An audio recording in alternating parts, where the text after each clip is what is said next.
सोमवार व्रत की कथा। एक नगर में बहुत धनवान शाहूकार रहता था। उसके घर में धन की कोई कमी नहीं थी, परंतु वह बहुत दुखी था क्योंकि उसके कोई पुत्र नहीं था। वह इसी चिंता में दिन रात दुखी रहता था।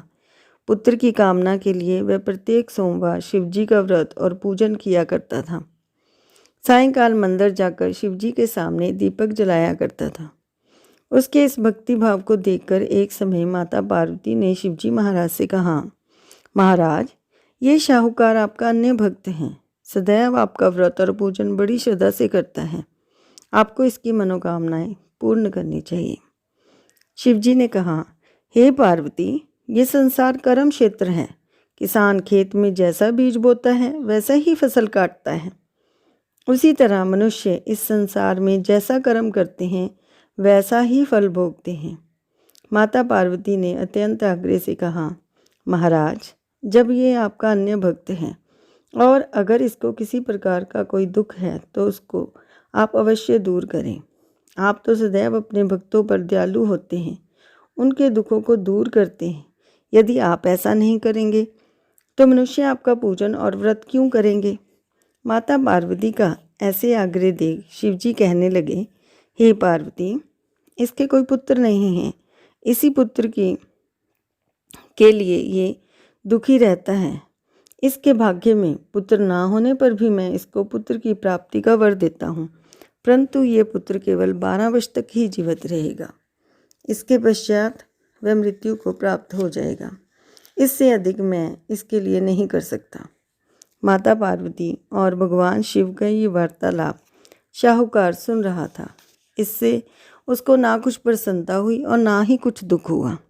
वह पूर्व की तरह शिवजी का व्रत और पूजन करता रहा। कुछ समय बाद शाहूकार की स्त्री गर्भवती हुई और 10वें महीने में उसके गर्भ से अति सुंदर पुत्र की प्राप्ति हुई।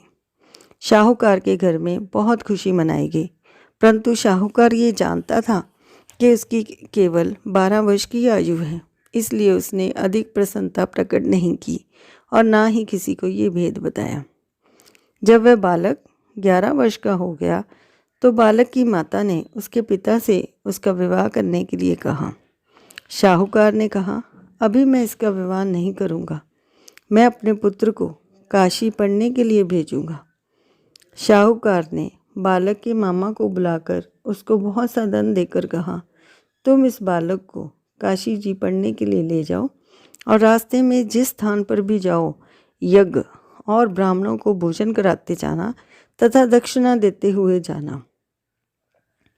दोनों मामा भांजे यज्ञ करते और ब्राह्मणों को भोजन कराते और दक्षिणा देते काशी जी की ओर चल पड़े। रास्ते में उनको एक शहर पड़ा। उस शहर के राजा की कन्या का विवाह था, परंतु जो राजकुमार विवाह कराने के लिए आया था वह एक आंख से काना था।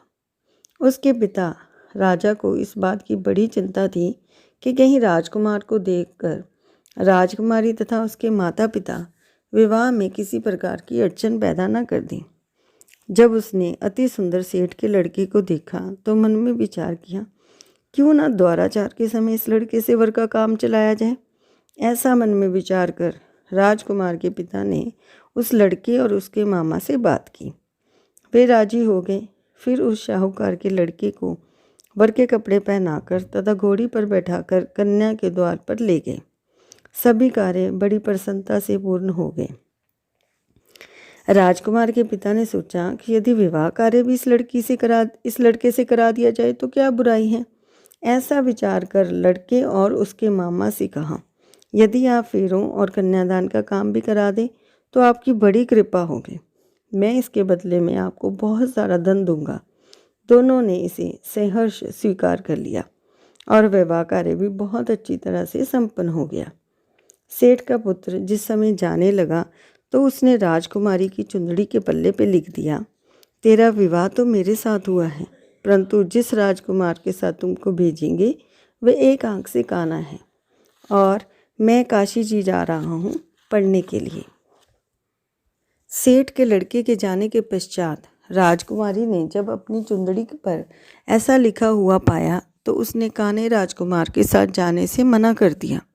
उसने अपने माता पिता को सारी बात बता दी और कहा कि ये मेरा पति नहीं है, मेरा विवाह इसके साथ नहीं हुआ है। जिसके साथ मेरा विवाह हुआ है वह तो काशी जी पढ़ने गया है। राजकुमारी के माता पिता ने अपनी कन्या को विदा नहीं किया और बारात वापस चले गए। उधर सेठ का लड़का और उसका मामा काशी जी पहुंच गए। वहां जाकर उन्होंने यज्ञ करना और लड़के ने पढ़ना शुरू कर दिया। जिस दिन लड़के की आयु 12 साल की हो गई, उस दिन उन्होंने यज्ञ रचा रखा था। लड़के ने अपने मामा से कहा, मामा जी, आज मेरी तबीयत कुछ ठीक नहीं है। मामा ने कहा, अंदर जाकर सो जाओ। लड़का अंदर जाकर सो गया और थोड़ी देर में उसके प्राण निकल गए। जब उसके मामा ने आकर देखा कि उसका भांजा तो मृत पड़ा है, तो उसको बहुत दुख हुआ। उसने सोचा कि अगर मैं अभी रोना पीटना मचा दूंगा तो यज्ञ का कार्य अधूरा रह जाएगा। अतः उसने जल्दी से यज्ञ का कार्य समाप्त कर ब्राह्मणों के जाने के बाद रोना पीटना शुरू कर दिया। संयोगवश उस समय शिव पार्वती उधर से जा रहे थे। जब उन्होंने जोर जोर से रोने की आवाज़ सुनी तो पार्वती कहने लगी, महाराज, कोई दुखिया रो रहा है, उसके कष्ट को दूर कीजिए। जब शिव पार्वती वहाँ पहुँचे तो उन्होंने पाया कि वहाँ वह लड़का मृत पड़ा है। माता पार्वती कहने लगी, महाराज, ये तो उसी सेठ का लड़का है जो आपके वरदान से उत्पन्न हुआ था। शिवजी ने कहा, हे पार्वती, इसकी आयु इतनी ही थी, सो वह भोग चुका। तब पार्वती जी ने कहा, हे महाराज, इस बालक को और आयु दो, नहीं तो इसके माता पिता तड़प तड़प कर मर जाएंगे। माता पार्वती के बार बार आग्रह करने पर शिवजी ने उसको जीवन का वरदान दे दिया। शिवजी की कृपा से वह लड़का जीवित हो गया। शिवजी और पार्वती कैलाश पर्वत को चले गए। शिक्षा पूर्ण होने पर वह लड़का और उसका मामा उसी प्रकार यज्ञ करते, ब्राह्मणों को भोजन कराते तथा दक्षिणा देते अपने घर की ओर चल पड़े। रास्ते में उसी शहर में आए जहां उस लड़के का वहां की राजकुमारी से विवाह हुआ था। वहां आकर उन्होंने यज्ञ आरंभ कर दिया। उस लड़के के शवसुर वहां के राजा ने उसको पहचान लिया और महल में लाकर उसकी बहुत आव भक्त की। बहुत से दास दासियों सहित आदरपूर्वक अपनी कन्या को और जमाई को विदा किया।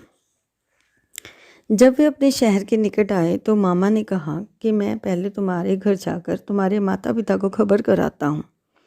जब उस लड़के का मामा घर पहुँचा तो लड़के के माता पिता घर की छत पर बैठे हुए थे।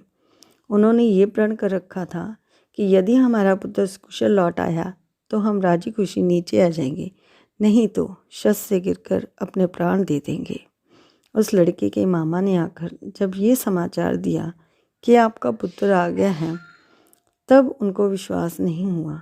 तब उसके मामा ने शब्दपूर्वक कहा कि आपका पुत्र अपनी पत्नी और बहुत सारा धन साथ लेकर आया है। तो सेठ प्रसन्नता से भर उठा। सेठ सेठानी आनंदपूर्वक नीचे आए। बाहर आकर उन्होंने अपने पुत्र और उसकी पत्नी का भरपूर स्वागत किया। सभी बड़ी प्रसन्नता के साथ रहने लगे।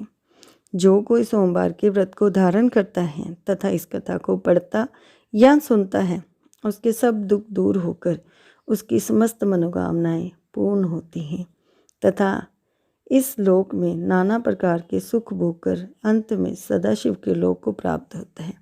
बोल शिव शंकर भगवान की जय।